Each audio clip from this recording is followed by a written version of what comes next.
Bonjour. Eh bien, je suis très heureux de vous accueillir aujourd'hui pour voir avec vous comment énoncer d'abord, puis prouver le premier vraiment grand résultat de ce cours. Donc, je parle ici de la correspondance de Galois. Alors, quelles sont les notations pour cette vidéo? Eh bien, comme d'habitude, je fixe une fois pour tout grand K sur petit k une extension galoisienne, donc nous, dans notre contexte, en caractéristique nulle, et je note grand G, son groupe de Galois. Alors, de quoi parle la correspondance de Galois? Alors, je vais définir d'abord une application, disons, gamma, de l'ensemble des sous-groupes de grand G, le groupe de Galois, dans l'ensemble des sous-extensions de grand K sur petit k, c'est-à-dire des sous-corps de grand K qui contiennent le corps de base petit k. Quelle est cette application? Cette application associe à tout sous-groupe grand H du groupe de Galois le sous-corps des invariants de grand K sous H, ce qu'on a noté K exposant H. Je vais considérer maintenant une deuxième application qui va dans l'autre sens. Donc j'appelle cette application phi. Elle va donc de l'ensemble des sous-extensions de grand K sur K dans l'ensemble des sous-groupes de grand G. Donc je pars de grand L, inclus dans grand K, qui contient le corps de base, et je dois lui associer un sous-groupe de grand G. Eh bien, je vais lui associer le groupe de Galois de grand K sur L. Nous savons que si grand K sur petit k est galoisienne, l'extension grand K sur grand L est elle aussi galoisienne. D'autre part, c'est visiblement un sous-groupe du groupe de Galois, parce que le groupe de Galois grand G, c'est l'ensemble des automorphismes petit k linéaire de grand K, l'ensemble des automorphismes de grand K qui laissent le corps petit k invariant. Maintenant, les éléments du groupe de Galois grand K sur grand L sont juste les automorphismes de grand K qui laissent le corps grand L invariant. Mais si vous laissez grand L invariant, vous laissez a fortiori le corps petit k invariant qui est plus petit. Donc je suis en mesure maintenant de vous énoncer la correspondance de Galois et de la prouver. Donc elle consiste en 3 points. Alors je garde les notations précédentes.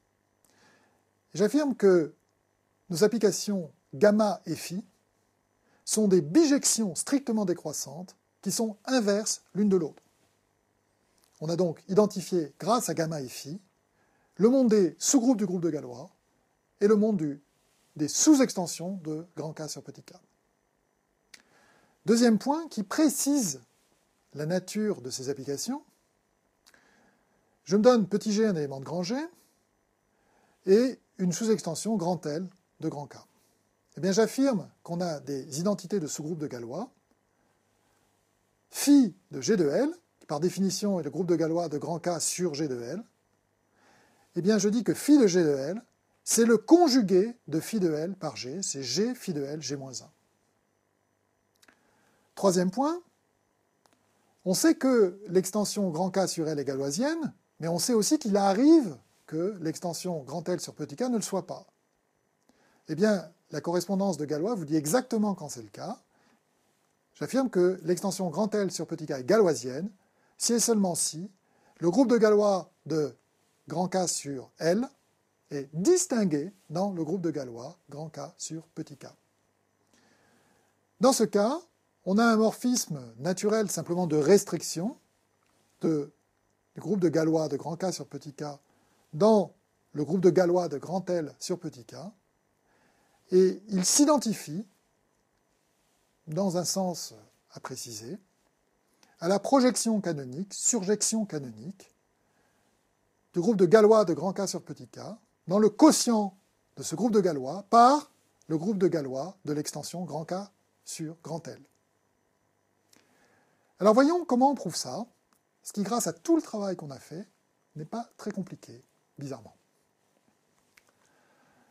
Alors, regardons le premier point.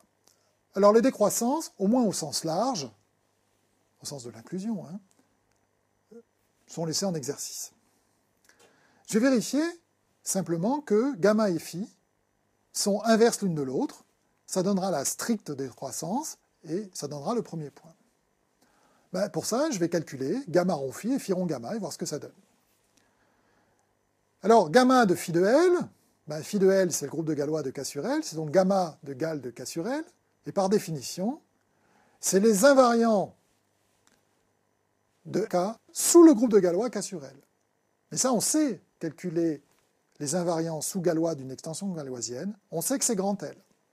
Donc on obtient gamma rond phi de L égale L, c'est-à-dire que gamma rond phi, c'est l'identité de l'ensemble des sous-extensions. Alors regardons dans l'autre sens. Phi rond gamma de H, par définition, c'est phi du corps des invariants K exposant H, toujours par définition, c'est le groupe de Galois de K sur le corps des invariants K exposant H, et là, on applique le lemme d'Artin, c'est H. On en déduit phi rond gamma de H égale H pour tout H. C'est donc bien que phi rond gamma, c'est l'identité de quoi? De l'ensemble de tous les sous-groupes du groupe de Galois. Ça nous donne le point 1. Et c'est bien ce que j'avais annoncé. Le lemme d'Artin nous donne la moitié de la correspondance de Galois, puisqu'elle nous donne phi rond gamma égale identité, alors que le calcul des invariants nous donne l'autre moitié, gamma rond phi égale identité. Alors là encore, pour prouver le second point, en fait, il suffit de calculer. Je prends un élément petit h du groupe de Galois considéré, K sur G de L. Eh bien, qu'est-ce que ça veut dire? C'est que c'est un élément du groupe de Galois de grand K sur petit k qui laisse G de L invariant, c'est-à-dire que quel que soit lambda appartient à L, H de G de lambda égale G de lambda. Ça veut donc dire que, quel que soit lambda appartenant à L, le conjugué G-1 rond H rond G de lambda égale lambda, composé à gauche par G-1. Qu'est-ce que ça veut dire? Ça veut dire que G-1 rond H rond G fixe tous les éléments de L. Autrement dit, ça veut dire que G-1 rond H rond G appartient au groupe de Galois de grand K sur L. Ça prouve le point 2. Alors, pour le point 3, c'est pas très compliqué non plus. Les conjugués de lambda appartenant à L, on sait, on a vu, que c'est l'ensemble des G de lambda pour G décrivant le groupe de Galois de grand K sur petit k. C'est le calcul des conjugués dans une extension galoisienne. Donc, qu'est-ce que ça signifie? Ça veut dire que L sur K est galoisienne si et seulement si l'ensemble de tous ces conjugués c'est grand L, c'est-à-dire si et seulement si G de L égale L pour tout G, ou encore, grâce à la bijectivité de phi, si G de phi de L G-1 égale phi de G de L, et ça, c'est égal à phi de L. Et ça doit être vrai pour tout G. Par définition, ça veut dire que phi de L, c'est un groupe distingué, G phi de L, G-1 égale phi de L, et quand on reprend les définitions, ça nous dit que le groupe de Galois de K sur L, phi de L, est distingué dans le groupe de Galois K sur K. Je vous laisse vérifier le troisième point complètement en détail. Voyons quelques indications. Donc, supposons que l'extension en bas, grand L sur petit k, est galoisienne, c'est-à-dire que le groupe de Galois, grand K sur grand L, est distingué dans G, le gros groupe de Galois, grand K sur petit k. Alors, dans ce cas-là, tout élément petit g appartenant à grand G, le groupe de Galois, laisse stable L, puisque L est galoisienne, les conjugués, ça reste dans grand L, donc G de X appartient à L, pour tout X appartient à L. Du coup, ça me permet de restreindre un élément petit g du groupe de Galois à L, en obtenant un élément du groupe de Galois de L sur K.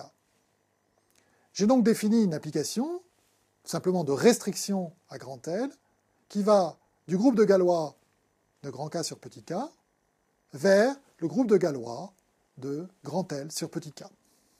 Évidemment, cette application, on dit tautologique en mathématiques, respecte les structures, c'est un morphisme de groupe.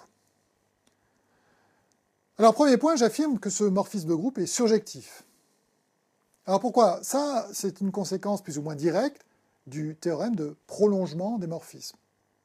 En effet, vous partez donc d'un élément du groupe de Galois de grand L sur petit k, ça veut dire un morphisme en particulier de grand L dans grand L.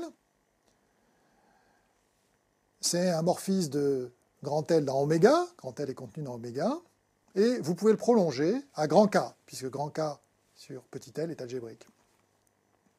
Mais comme grand K sur petit k est galoisienne, ce morphisme de K dans oméga, c'est un morphisme de grand K dans grand K. Donc vous avez prolongé tout morphisme de grand L dans grand L en un morphisme de grand K dans grand K. Comme il est laissé fixe au départ petit k, ben, il n'a pas le choix, il laisse fixe petit k à l'arrivée. Ça vous donne la surjectivité. Alors, il n'est pas injectif en général, mais on va calculer son noyau. Qu'est-ce que c'est qu'un élément petit g du noyau? Un élément petit g du noyau, c'est un élément petit g qui va sur l'identité quand il est restreint à grand L. Ça veut dire que g restreint à grand L égale l'identité. Donc g laisse fixe grand L, c'est-à-dire votre élément g, c'est un élément du groupe de Galois de grand K sur grand L par définition. Bien dire que le groupe de Galois de grand L sur K est le groupe quotient Galois de K sur K dans Galois K sur L est une simple conséquence de la propriété universelle du quotient. Cette application de restriction Gal de grand K sur petit k dans Gal de grand L sur petit k est surjective et a un noyau qui est le groupe de Galois de grand K sur grand L. Ça vous donne exactement cette identification entre le quotient et le groupe de Galois cherché. Alors, pour illustrer la puissance de cette théorie de Galois, donnons un exemple. Partez d'une extension de corps, disons une extension finie en caractéristique nulle. Eh bien, j'affirme que dans ce cas-là, elle a un nombre fini de sous-extensions. Alors pourquoi c'est vrai? Alors d'abord, j'affirme qu'on peut supposer que l'extension de départ, grand K sur petit k, est en fait galoisienne. Pourquoi? Eh bien, on va construire ce qu'on appelle en fait la clôture galoisienne. Je ne donnerai pas de détails ici, je vais juste la construire comme ça. Eh bien, grand K sur petit k, c'est une extension monogène d'après le théorème de l'élément primitif. Donc, grand K sur petit k s'écrit K de x, où x est un élément primitif. Ce x a un polynôme minimal, P, coefficient dans petit k. Et ce polynôme minimal, il a un corps des racines K', contenu dans oméga, et ce corps K', bien sûr, il contient grand K. K', c'est un corps des racines sur petit k, c'est donc une extension galoisienne, comme on a vu. Et donc, si on montre que K' a un nombre fini de sous-extensions, on aura montré a fortiori que grand K sur petit k a un nombre fini de sous-extensions. Donc, je peux supposer maintenant, ce que je fais, que grand K sur petit k est galoisienne. Mais là, on a fini, parce qu'on a un dictionnaire entre sous-extension d'une part de grand K sur petit k, dans le cas galoisien, et sous-groupe de Galois. Maintenant, Galois, c'est un groupe fini. Donc les sous-groupes de Galois, ils sont en nombre fini. Ça veut dire que les sous-extensions, elles sont aussi en nombre fini, puisqu'on a une bijection entre les deux notions. Et on a terminé. Voilà, je vous remercie de votre attention dans cette vidéo qui était peut-être plus difficile à suivre que les précédentes, mais qui est absolument fondamentale. J'espère qu'elle vous aura intéressé, et puis je vous donne rendez-vous pour la prochaine fois. À bientôt.